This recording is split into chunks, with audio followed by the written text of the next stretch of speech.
جس کے آگے سر سروراں خم رہے، اس سر تاج رفعت پہ لاکھوں سلام۔ اس شعر میں امام عشق و محبت حضرت رضا بریلوی رحمۃ اللہ تعالیٰ علیہ اپنے آقا مولا سرور کائنات حضور اقدس صلی اللہ علیہ وآلہ وسلم کے سر اقدس کی مدح و ثنا کرتے ہوئے فرماتے ہیں کہ میرے آقا مولا صلی اللہ علیہ وآلہ وسلم کا سر اقدس وہ ذیشان ہے جس کی عظمت، موزونیت، حیبت، سطوت، شان و شوکت، جاہ و حشمت اور رعب و دبدبہ کا یہ عالم ہے کہ دنیا کے بڑے بڑے بادشاہوں کے سر اس کے سامنے جھکے رہتے ہیں۔ یہ مقدس سر تمام بلند اور عزت و شان والے سروں کا تاج و افسر ہے، اس کی بلندی پر لاکھوں سلام ہوں۔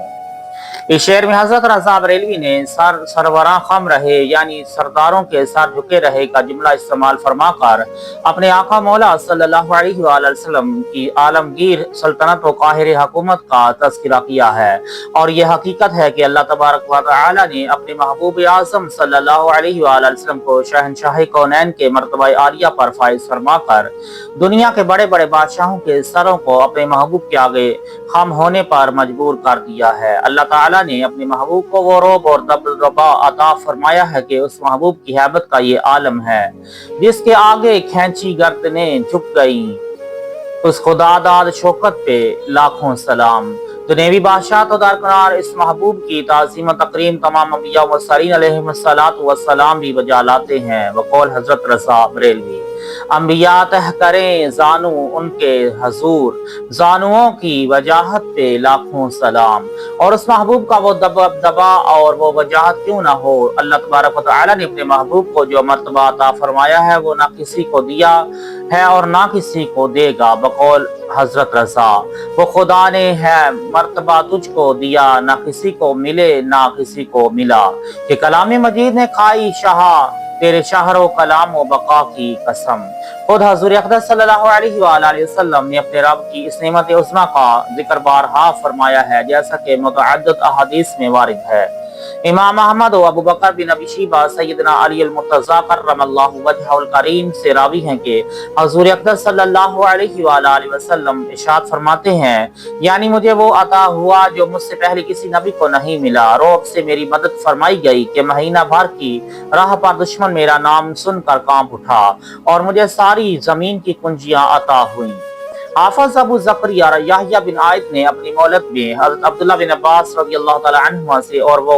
والدہ محترمہ کا معظمہ حضور اقدس صلی اللہ علیہ وآلہ وسلم بی بی آمنہ رضی اللہ تعالی عنہا سے راوی کے حضور اقدس صلی اللہ علیہ وآلہ وسلم کی ولادت کے بعد خازن جنت نے حضور کو اپنے پروں میں لے لیا اور گوش اقدس یعنی کان شریف میں عرض کی کہ حضور کے ساتھ نصرت کی کنجیاں ہیں، رعب و دبدبہ کا جامہ حضور کو پہنایا گیا، جو حضور کا چرچا سنے گا اس کا دل ڈر جائے گا اور جگر کانپ اٹھے گا اگرچہ حضور کو نہ دیکھا ہو، اے اللہ تعالیٰ کے نائب۔ اور یہی وجہ تھی کہ دنیا کے بڑے بڑے بادشاہ اور اہل سلطنت حضور اقدس صلی اللہ علیہ وآلہ وسلم کا اس نے شریف سنتے ہی اپنا سر نیاز خم کر دیا کرتے تھے۔ شاہ حبشہ نجاشی ہرقل، شاہ روم کسریٰ، شاہ فارس مقوقس، شاہ مصر اور اسکندریہ فاروق بن عمر والی امان وغیرہ کے حالات پیچھے گزر چکے ہیں۔ تیرے بے دام کے بندے ہیں رئیسان عجم کی تشریح میں۔ عرب کے بڑے بڑے قبائل جو اپنی بہادری شجاعت میں یکتا زمانہ تھے، مثلاً قبیلہ بنی ثقیف، قبیلہ عبدالقیس، قبیلہ دوس، قبیلہ بنی تمیم، قبیلہ بنی سلیم، قبیلہ بقار، قبیلہ تے، قبیلہ نجح، قبیلہ حضر موت، قبیلہ جران، قبیلہ بنو اشر، قبیلہ حامیر، قبیلہ مزینہ، قبیلہ شیبان، قبیلہ بنی عامر، قبیلہ عزرا، قبیلہ اہل جرش، قبیلہ بنی فزارہ، قبیلہ مرہ، قبیلہ دار، قبیلہ تجیب، قبیلہ سلامان، قبیلہ محارب کے سردار نے حضور اقدس صلی اللہ علیہ وآلہ وسلم کے آگے سروراں خم رہے کا مظاہرہ کیا ہے۔ صرف ملک عرب ہی نہیں بلکہ دنیا کے دیگر ممالک کے بادشاہوں نے حضور اقدس صلی اللہ علیہ وآلہ وسلم کی شہنشاہیت کا اعتراف کرتے ہوئے سر خم تسلیم کیے اور بہت کثیر تعداد میں داخل اسلام ہوئے۔ مصرع ثانی میں حضرت رضا بریلوی ارشاد فرماتے ہیں اور سرتاج رفعت پہ لاکھوں سلام، یعنی سلام ہو سر مبارک پر جو رفعت کا تاج ہے، جس کے مرتبہ کی بلندی، مقام کی اونچائی، رتبے کی ترقی، اس کی عظمت کی بزرگی بارگاہ الہی میں، اس کی عزت و مرتبت، اس کی اعلی شان، اس کے درجات کی بڑائی اور اس کی وجاہت کے عروج کا اظہار روز قیامت تمام اولین و آخرین پر ہو جائے گا۔ اس سر اقدس کی رفعت دیکھ کر تمام رشک کریں گے اور تمام پر یہ حقیقت کھل جائے گی کہ اللہ کے حضور جو وجاہت اس ذات اقدس کی ہے وہ کسی کی نہیں۔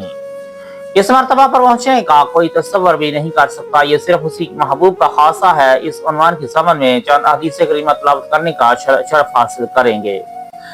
احمد بازار، ابو یعلا اور ابن حبان اپنی صحیح میں حضرت جناب افضل الاولیاء اولین والآخرین سیدنا صدیق اکبر رضی اللہ تعالی عنہ سے حدیث شفاعت روایت کرتے ہیں کہ جب قیامت کے دن لوگ حضور اقدس صلی اللہ علیہ وآلہ وسلم کی خدمت اقدس میں حاضر ہوں گے، تب حضور والا حضرت جبرائیل امین علیہ السلام کو اپنے رب کے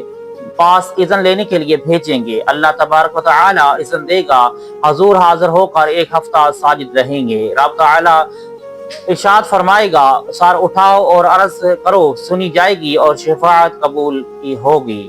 حضور اقدس صلی اللہ علیہ وآلہ وسلم سر اٹھائیں گے تو رب عظیم کا وجہ کریم دیکھیں گے، فوراً سجدے میں گر جائیں گے، ایک ہفتہ اور ساجد رہیں گے۔ رب تبارک و تعالی پھر وہی کلمات لطف فرمائے گا۔ حضور اقدس صلی اللہ علیہ وآلہ وسلم اپنا سر مبارک اٹھائیں گے اور تیسری مرتبہ سجدہ کرنے کا ارادہ فرمائیں گے تو حضرت جبرائیل امین حضور کا بازو تھام کر روک لیں گے۔ اس وقت حضور اقدس صلی اللہ علیہ وآلہ وسلم اپنے رب کریم سبحانہ سے عرض کریں گے کہ یعنی اے رب میرے تو نے مجھے اولاد آدم کا سردار کیا اور کچھ فخر نہیں۔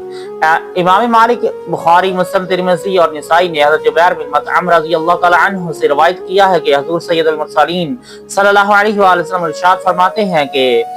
میں ہی وہ حاشر ہوں کہ تمام لوگ میرے قدموں پر اٹھائے جائیں گے، یعنی اولین و آخرین حضور صلی اللہ علیہ وآلہ وسلم کے پیچھے ہوں گے۔ اب ایک حدیث وہ بیان کرتا ہوں کہ جس سے اہل ایمان کا ایمان تازہ ہو جائے گا اور بارگاہ رسالت کی گستاخوں کا سینہ غیظ میں جل جائے گا۔ حضرت عبداللہ بن مسعود رضی اللہ تعالی عنہ سے مروی ہے کہ بے شک اللہ عز و جل نے حضرت ابراہیم علیہ السلام کو خلیل بنایا اور بے شک تمہارے آقا محمد صلی اللہ علیہ وسلم اللہ کے خلیل ہیں اور تمام خلق سے زیادہ اس کے نزدیک عزیز و جلیل ہیں۔ پھر آیت پڑھی، عسیٰ ان یبعثک ربک مقاما محمودا، تلاوت کر کے فرمایا کہ اللہ تعالیٰ روز قیامت انہیں عرش پر بٹھائے گا۔ حضرت عبداللہ بن حمید وغیرہ نے حضرت عبداللہ بن عباس رضی اللہ تعالی عنہما کے تلمیذ رشید مجاہد سے روایت کی ہے کہ انہوں نے اس آیت کی تفسیر میں فرمایا کہ یعنی اللہ تعالیٰ انہیں عرش پر اپنے ساتھ بٹھائے گا، یعنی معیت تشریف و تکریم عطا فرمائے گا۔ وہ سبحانہ و تعالی جلوس اور مجلس سے پاک اور متعال ہے۔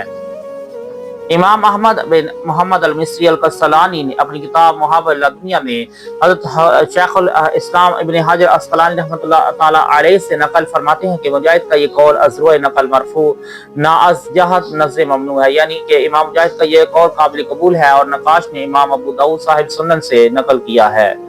یعنی جو اس قول سے انکار کرے وہ متہم ہے، یعنی تہمت لگانے والا ہے۔ ابو الشیخ عبداللہ بن عباس رضی اللہ تعالیٰ عنہ سے راوی ہے کہ بے شک محمد صلی اللہ علیہ وآلہ وسلم روز قیامت رب کے حضور آپ کی کرسی پر جلوس فرمائیں گے۔ امام محی السنہ علامہ البغوی اپنی کتاب معالم التنزیل میں حضرت عبداللہ بن سلام رضی اللہ تعالیٰ عنہ سے راوی ہیں کہ اللہ تعالیٰ انہیں کرسی پر بٹھائے گا۔ امام ترمذی نے باب فائدہ حسین تصحیح حضرت ابو ہریرہ رضی اللہ تعالیٰ عنہ سے روایت کیا ہے کہ حضور اقدس صلی اللہ علیہ وآلہ وسلم فرماتے ہیں کہ میں سب سے پہلے زمین سے باہر آؤں گا، پھر مجھے جنت کے جوڑوں سے ایک جوڑا پہنایا جائے گا، میں عرش کی ایک جانب ایسی جگہ کھڑا ہوں گا جہاں مخلوق الہی میں سے کوئی بھی کھڑا نہ ہو سکے گا۔ امام باقی نے اپنی کتاب میں حضرت عبداللہ بن عباس رضی اللہ تعالی عنہ سے روایت کیا ہے کہ حضور اکرم صلی اللہ علیہ وآلہ وسلم ارشاد فرماتے ہیں کہ مجھے وہ بہشتی لباس پہنایا جائے گا کہ تمام انسان جس کی قدر و عظمت کے لائق نہ ہوں گے۔ امام ابن حجر مکی رحمۃ اللہ تعالی علیہ نے اپنی کتاب افضل القرآن میں امام سراج بلکینی سے نقل کیا ہے کہ حضرت ابراہیم علیہ السلام نے حضور سے عرض کی کہ مزہ ہو کہ حضور بہترین خلق خدا ہے، اللہ تعالیٰ نے تمام آدمیوں میں سے حضور کو چن لیا اور وہ دیا جو سارے جہان میں سے کسی کو نہ دیا، نہ کسی مقرب فرشتے کو، نہ کسی مرسل نبی کو۔ حضرت عبادہ بن سامت سے روایت ہے کہ حضور اقدس صلی اللہ علیہ وآلہ وسلم فرماتے ہیں کہ اللہ تعالیٰ نے مجھے قیامت کے دن جنت نعیم کے سب غرفوں والا، بالوں والا، بالا خانوں سے اعلیٰ غرفہ میں بلند فرمائے گا کہ مجھ سے اوپر پاس خدا کا عرش ہوگا۔